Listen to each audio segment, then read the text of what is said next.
Hello बच्चों, चलिए प्रश्न को समझते हैं। एक छोटी चुंबकीय सुई को इस प्रकार क्लिकित किया गया है कि वह चुंबकीय याम्योत्तर में घूमने के लिए स्वतंत्र है। पृथ्वी के किस स्थान पर सुई ऊर्ध्वाधर होगी तथा किस स्थान पर क्षैतिज होगी? तो चलिए पहले समझते हैं हम यहाँ पर मुख्य अवधारणा।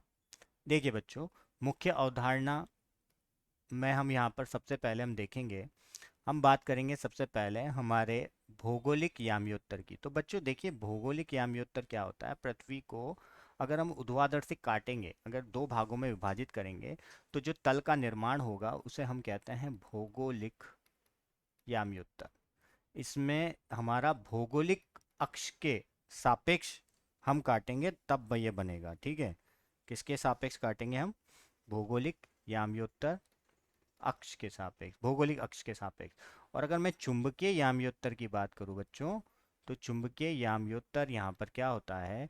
जो चुंबकीय क्षेत्र वाली लाइन है, अगर उससे चुंबकीय अक्ष से अगर हम काटेंगे, तो जो तल का निर्माण होगा पृथ्वी के दो भागों में विभाजित करके, तो उसे हम कहेंगे चुंबकीय याम्योत्तर। क्या कहेंगे उसको? चुंबकीय याम्योत्तर, ठीक है। चुंबकीय, हम उसको कहेंगे चुंबकीय याम्योत्तर कहेंगे बच्चों, ठीक है। तो देखिए बच्चों, अब ये तो हो गए हमारे चुंबकीय याम्योत्तर, ठीक है। और ये हो गया हमारा भौगोलिक याम्योत्तर। इन दोनों के बीच का जो कोण होता है, इस कोण को कहते हैं हम दिक्पात कोण। कौन सा कोण कहते हैं इसको? दिक्पात कोण कहते हैं, ठीक है। और अगर मैं किसी भी चुंबक को अगर यहाँ पर मैं स्वतंत्र छोड़ दूँ, तो स्वतंत्र छोड़ दूँ किस पर? चुंबकीय याम्योत्तर पर। तो बच्चों आप देखोगे कि वो किसी कोण पर क्या हो जाती है? आकर रुक जाती है। और ये जो कोण है, इस कोण को हम कहते हैं नति कोण। कौन सा कोण कहते हैं बच्चों? इसको कहते हैं हम नति कोण।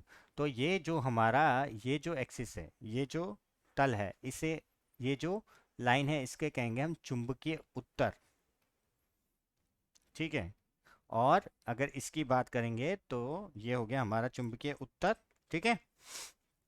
तो ये यहाँ पर आकर क्यों रुकी है? क्योंकि यहीं पर ही हमारा कुल चुंबकीय क्षेत्र की क्या है? तीव्रता है। तो ये तो हो गया उसका क्षैतिज घटक, और ये हो गया उसका ऊर्ध्वाधर घटक, ठीक है। अब हमें बच्चों बोला गया है, प्रश्न में हमें पूछा गया है कि ये जो चुंबक है, ये क्या हो जाए? ऊर्ध्वाधर हो जाए। तो ऊर्ध्वाधर ये कहाँ पर होगी? और हमें ये पूछा गया है कि ये चुंबक क्या हो जाए? यहाँ पर क्षैतिज हो जाए। तो देखिए बच्चों, ऊर्ध्वाधर की अगर मैं बात करूं, तो ऊर्ध्वाधर की अगर बात की जाए, तो यहाँ पर इसका क्षैतिज घटक जो है, एच जो है, वो शून्य हो जाएगा।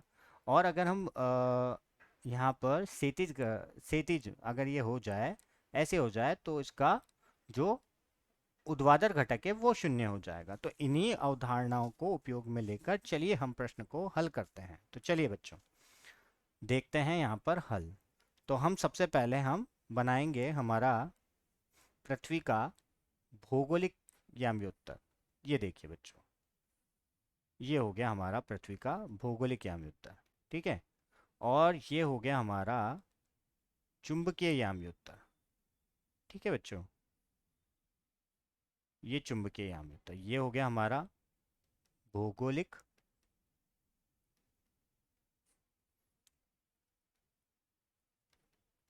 ठीक है। और ये हो गया हमारा चुंबकीय, चुंबकीय याम्योत्तर, ठीक है बच्चों। और इन दोनों के बीच का जो कोण होता है, उसे हम कहते हैं दिक्पात कोण, दिक्पात कोण, ठीक है बच्चों।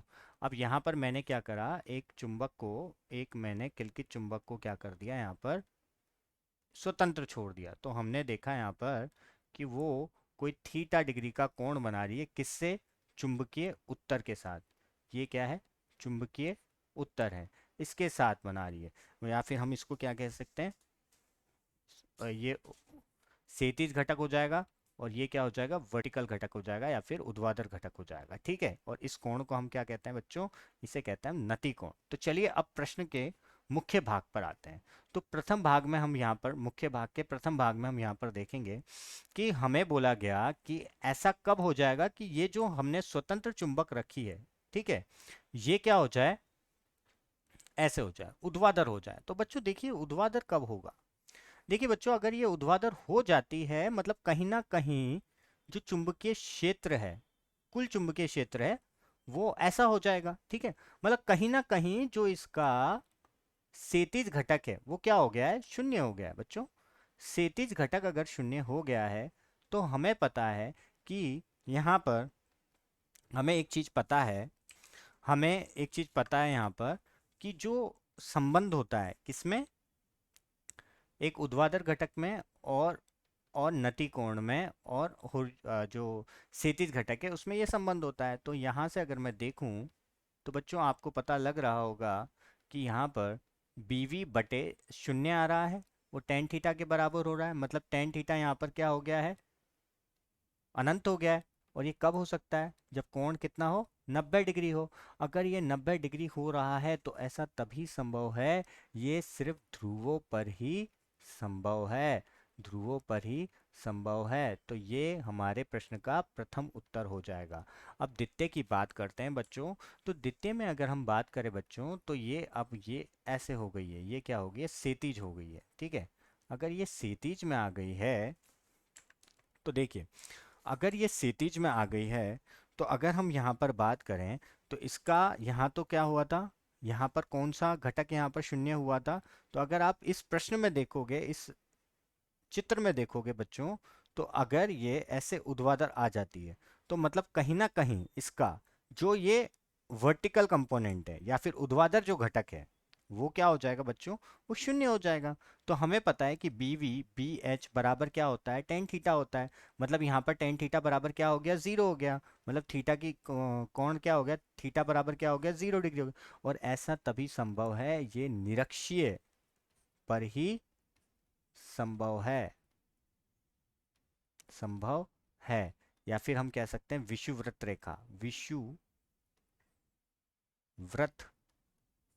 रेखा के पर भी ये क्या हो सकता है, संभव हो सकता है। तो यही हमारे प्रश्नों के सही उत्तर होंगे और मुख्य अवधारणा से हमने सिद्ध कर लिया है।